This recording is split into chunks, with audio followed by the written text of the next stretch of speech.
Subscribe now.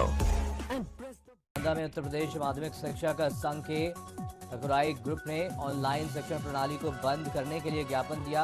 Group के लोगों का कहना है कि या तो ऑनलाइन शिक्षण प्रणाली मजबूत की जाए या फिर इसे बंद किया जाए। गाजीपुर के खानपुर थाना क्षेत्र के कोडरी गांव में कोटेदार ग्रामीणों को राशन नहीं देता है और जब कोटेदार से ग्रामीणों ने राशन मांगा तो अनूठा लगवा के 1-2 दिन बाद आने को कहा और जब दोबारा ग्रामीण राशन लेने पहुंचे तो कोटेदार ने जमकर मारपीट की। महाराजगंज के लेड़ा जंगल में किनारे 40 वर्षीय व्यक्ति का शव बोरे में मिला है। पुलिस शव को कब्जे में लेकर जांच पड़ताल में जुट गई। अलीगढ़ में पिछले 5 दिनों से एक ग्रामीण जून की इस भीषण गर्मी में खेत के बीचों बीच मौन तप रहा है। आपको बता दें कि ग्रामीण ने मुंह को सुई धागे से सिलकर आसपास उपले जला और वहीं वाराणसी मंडल आयुक्त दीपक अग्रवाल ने जिला अस्पताल का निरीक्षण किया और इस दौरान उन्होंने जिला अस्पताल के इमरजेंसी वार्ड और कोरोना वार्ड सहित कई वार्ड का निरीक्षण किया।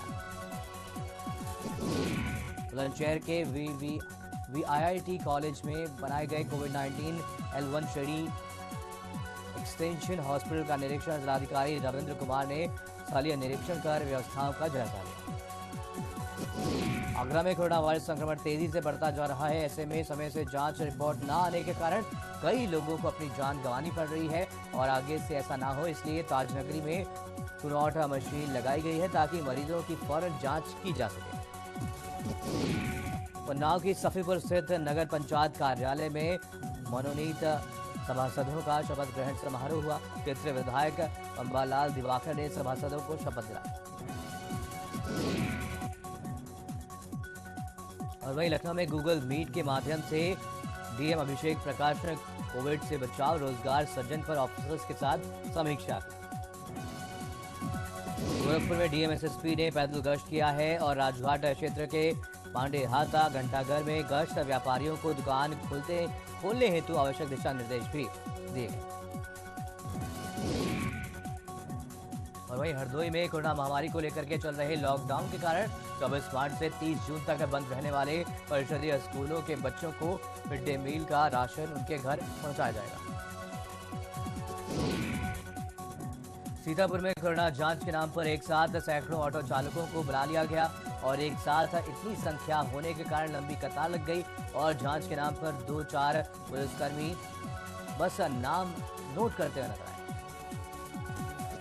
हरदोई में बैंकों के बाहर सोशल डिस्टेंसिंग की धज्जियां उड़ाई जा रही है। बैंकों के बाहर ग्रामीण बिना मास्क और सैनिटाइजर के एक साथ खड़े हुए नजर आए और इस पर बैंक प्रशासन भी कोई ध्यान नहीं दे रहा है। हरदोई के जिला महिला अस्पताल में सोशल डिस्टेंसिंग की धज्जियां उड़ी है। अस्पताल में उमड़ी लोगों की काफी भीड़, जिम्मेदार अस्पताल के अंदर बैठकर नहीं करा पा रहे हैं पालन। मथुरा पहुंचे ऊर्जा मंत्री श्रीकांत शर्मा ने पूरे शहर का साइकिल से भ्रमण कर जायजा लिया और लोगों के हालचाल को जाना। मंत्री जी ने प्रोफेसर पुलर टूरिज्म योजना के अंतर्गत चल रहे विकास कार्यों का निरीक्षण भी किया और टूरिज्म फैसिलिटी सेंटर में संबंधित अधिकारियों के साथ बैठक कर आवश्यक दिशा निर्देश दिए।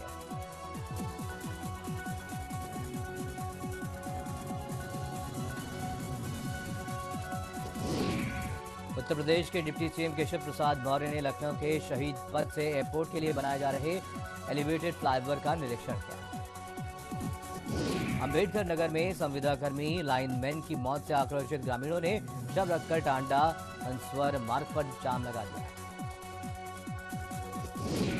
कौशाम्बी में जिलाधिकारी ने गांव का भ्रमण कर होम क्वारंटीन हुए लोगों के घर जाकर के उनके हालचाल जाना और उन्हें सावधानी और सोशल डिस्टेंसिंग के साथ घर में रहने के सुझाव दिए। बाहर से आए मजदूरों को मनरेगा में काम दिलाने और रोजगार के लिए सस्ते लोन के प्रति जागरूक किया गया। जयपुर के मानिकपुर विकासखंड के ग्राम पंचायत खिचड़ी में प्रधान और सचिव ने शौचालय निर्माण में जमकर लूट की है और 2-2 साल से गांव में शौचालय अधूरे पड़े हुए हैं।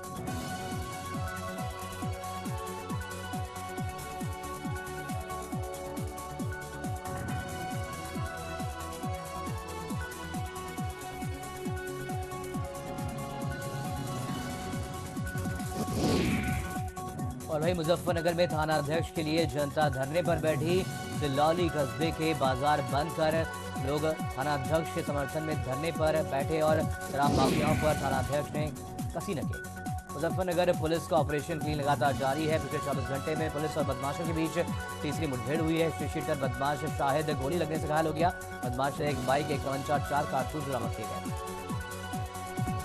बांदा के बबेरू कस्बे में खेत से बांस लेकर घर जा रहे 16 वर्षीय किशोर की 11,000 की लाइन के चपेट में आने से करंट लग गई और उसकी मौके पर ही मौत हो गई। बदायूं में कल आई कोरोना वायरस जांच रिपोर्ट में 2 और लोगों में कोरोना की पुष्टि हुई है। जिला प्रशासन ने एक कोरोना पॉजिटिव मरीज के खिलाफ महामारी अधिनियम के अंतर्गत मुकदमा दर्ज किया है। वो मरीज गाजियाबाद के अंबेडकर नगर अस्पताल से भाग कर आया था और मयायू कस्बे में अपनी बहन के यहाँ पर रहता है। बुलंदशहर की पुलिस लाइन में एसएसपी की अगुवाई में दंगा नियंत्रण ड्रिल कराई गई। आंसू गैस के गोले और पानी की बौछार भी छोड़ी गई। पुलिस के एक समूह को बनाया गया दंगाई और दूसरे समूह में रखा गया दंगा नियंत्रण विभाग।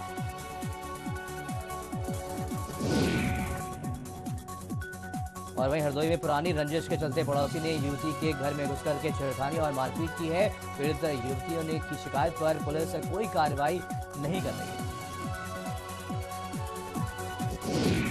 लखनऊ के गोमती नगर विस्तार थाना क्षेत्र स्थित रघुनाथ नगर में बंद घरों में चोर अपना निशाना इसको बना रहे हैं और रात में हुई चोरी की घटना ने पुलिस पेट्रोलिंग की पोल खोल कर रखी है।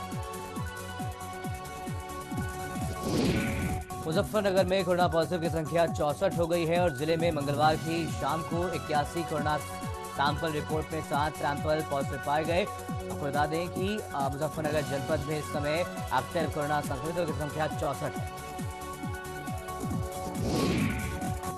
असम के टिनसुकिया इलाके में ओएनजीसी ऑयल के कुएं में भीषण आग लग गई। आग की लपटें कई किलोमीटर दूर से देखी जा सकती थी।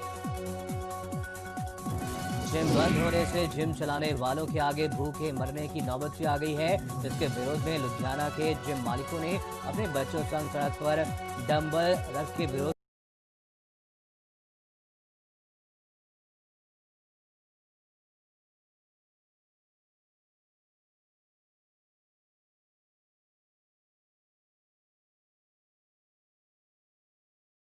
प्रदर्शन किया। दुनिया की सबसे बड़ी अमित शाह ने कहा कि देश में भले ही बीजेपी को 303 सीटें दी हैं, लेकिन मेरे लिए सबसे महत्वपूर्ण बंगाल के लोग हैं जिन्होंने मुझे 18 सीटें दी। जम्मू कश्मीर के बारामूला हंदवाड़ा राजमार्ग के किनारे एक बाग में रोड ओपनिंग के कर्मचारियों को संदिग्ध विस्फोटक सामग्री मिली है और घटना की जानकारी मिलने पर सेना का बम डिस्पोजल दस्ता मौके पर पहुंचा।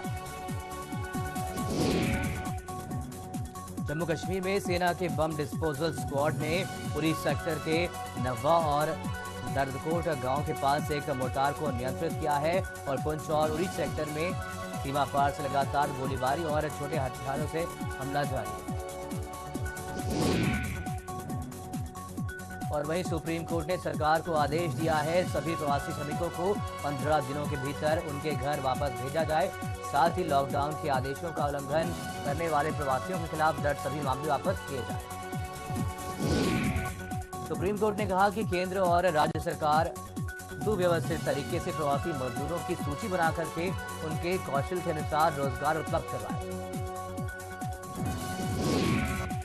सुप्रीम कोर्ट ने सभी राज्य सरकारों से योजनाओं, रोजगार सृजन आदि पर हलफनामा विस्तृत रिपोर्ट पेश करने की बात कही है और सुप्रीम कोर्ट मामले की अगली सुनवाई 8 जुलाई को तय करने की बात कही है। केरल में राज्य सरकार के आदेश के बाद मंदिरों को फिर से खोल दिया गया है। सरकार ने आवश्यक दिशा निर्देशों के साथ पूजा स्थलों को खोलने की अनुमति दी है। कोरोना संक्रमण के चलते स्थगित हुई मध्य प्रदेश बोर्ड की कक्षा 12 की परीक्षा आज फिर से शुरू कर दी गई। परीक्षा केंद्रों पर पहुंचने वाले छात्रों की थर्मल स्क्रीनिंग और हाथों को सैनिटाइज करने के बाद ही परीक्षा केंद्रों में प्रवेश करने की अनुमति दी गई। वहीं जम्मू कश्मीर में सुबह 8:16 पर भूकंप के झटके महसूस किए गए। भूकंप की रिक्टर स्केल पर तीव्रता 3.9 मापी गई। कोरोना संक्रमण का इलाज कर रहे बीजेपी प्रवक्ता संबित पात्रा को अस्पताल से डिस्चार्ज कर दिया गया है। डॉक्टर बोले पूर्ण रूप से ठीक होने में अभी वक्त लगेगा। दिल्ली में लगातार बढ़ रही कोरोना मरीजों की संख्या। पिछले 24 घंटे में कोरोना के 1007 नए मामले सामने आए हैं। 17 लोगों की मौत हुई है। कुल कोरोना मरीजों की संख्या 29,943 हो गई है। अब तक 874 लोगों ने संक्रमण की वजह से जान गंवाई है। दिल्ली के उप मुख्यमंत्री मनीष सिसोदिया ने मंगलवार को एक बड़ा बयान देते हुए कहा कि दिल्ली में कोरोना वायरस का कम्युनिटी ट्रांसमिशन हो रहा है, लेकिन केंद्र के अधिकारी कह रहे हैं कि अभी कम्युनिटी स्प्रेड नहीं हो रहा है। उन्होंने कहा कि दिल्ली वालों के लिए बड़ी समस्या पैदा हुई है। दिल्ली सरकार का आकलन है कि 15 जून तक दिल्ली में 44,000 मामले रहेंगे और 6,600 बेड की जरूरत पड़ेगी, जबकि 30 जून तक दिल्ली में 1 लाख मामले हो जाएंगे। 15,000 बेड की जरूरत होगी और 15 जुलाई तक 2.5 लाख मामले हो जाएंगे। फिर 33,000 बेड की जरूरत होगी और 31 जुलाई तक 5.5 लाख केस हो जाएंगे। तब तक 80,000 बेड की जरूरत होगी। देश की राजधानी दिल्ली में कोरोना का प्रकोप लगातार जारी है। यहां पर संक्रमितों का आंकड़ा बढ़कर के 29,943 हो गया है। साथ ही अब तक 11,357 लोग कोरोना से ठीक होकर घर जा चुके हैं। 874 लोगों की कोरोना से मौत हुई है। महाराष्ट्र में कोरोना मरीजों की संख्या बढ़कर के 88,528 हो गई है। यहां पर अब तक 40,975 लोग ठीक होकर घर जा चुके हैं, जबकि 1,169 लोगों की कोरोना से मौत हुई है। तमिलनाडु में कोरोना का आंकड़ा 33,229 हो गया है। यहां पर अब तक 17,527 लोग कोरोना से ठीक होकर घर जा चुके हैं, जबकि 286 लोगों की कोरोना से मौत हुई है। गुजरात में अब तक कोरोना मरीजों की संख्या 20,545 हो गई है। यहां पर अब तक 13,956 लोग कोरोना से ठीक होकर घर जा चुके हैं, जबकि 1,280 लोगों की कोरोना से मौत हुई है। आंध्र प्रदेश के पर्यटन मंत्री मुत्तशेट्टी श्रीनिवास राव और विशाखापट्टनम के सांसद MVP सत्यनारायण ने सोशल डिस्टेंसिंग के नियमों की धज्जियां उड़ाई। दरअसल दोनों YSRCP नेता पार्टी के सरकार के 1 वर्ष पूरा होने पर एक कार्यक्रम में भाग लेने यहां पर पहुंचे थे। दिल्ली में तेजी से फैल रहे कोरोना संक्रमण के बीच दिल्ली की गाजीपुर फल और सब्जी मंडी में बड़ी संख्या में लोग खरीदारी करते हुए नजर आए।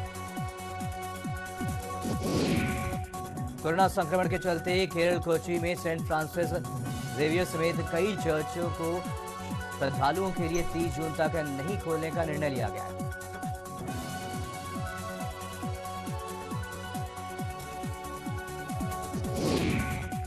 और उत्तराखंड में चारधाम यात्रा को लेकर के DM चमोली ने एक बैठक की है और बैठक में कोरोना संक्रमण को देखते हुए चारधाम यात्रा 30 जून तक शुरू नहीं करने की बात कही।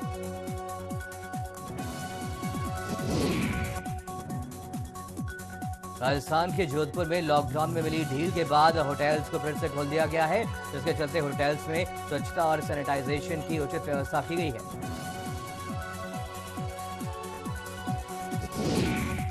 गृह मंत्रालय द्वारा जारी दिशा निर्देशों के बाद शिवमोगम में तेवर केपा टाइगर लायन सफारी चिड़ियाघर को पर्यटकों के लिए खोल दिया गया। पेट्रोल और डीजल की कीमतों में दूसरे दिन भी उछाल देखा गया। पेट्रोल 54 पैसे प्रति लीटर और डीजल 58 पैसे प्रति लीटर हुआ महंगा, और जिसके चलते दिल्ली में पेट्रोल की कीमत 73 रुपये और डीजल की कीमत 71.17 रुपये प्रति लीटर हो गई है। और वहीं बिहार के गया में अनलॉक 1 के तहत मिली छूट के बाद श्रद्धालुओं ने पूरे विधि विधान के साथ विष्णुपुर मंदिर में पूजा अर्चना की। वहीं एक्ट्रेस कैटरीना कैफ ने अपने इंस्टाग्राम पर एक वीडियो शेयर किया है। वीडियो में कैटरीना कैफ एक बड़ी मछली के साथ समुद्र में तैरती नजर आ रही है और कैटरीना का ये वीडियो सोशल मीडिया पर जमकर वायरल हुआ।